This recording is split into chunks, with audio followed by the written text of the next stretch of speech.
อดดังหาคนออกอกเลย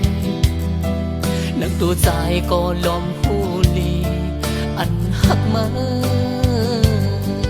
มาปอกวนเยาวนอยู่ข้าวเหือสักปานใจนั้นโตแดงก็หูโดนักอันใจมีคือเป่งปอด่าเจอ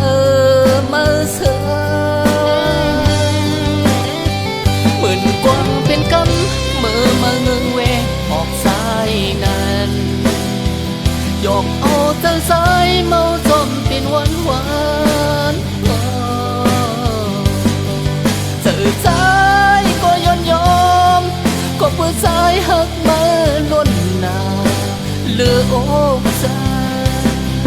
อับดูถามเธอผู้อยู่น้อยว่าเมื่ออ่านไว้ใจดังก้นเลยเป็นที่อยากเจอเมื่อมาสู่เก็บใน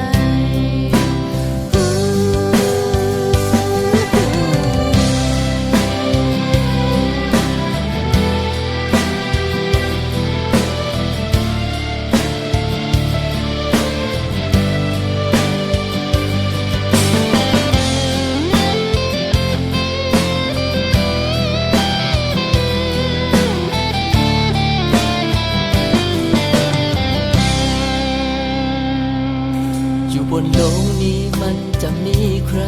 มีความรักได้พ้นจากหัวใจแต่ตัวฉันก็คงรู้ดีที่รักเธอ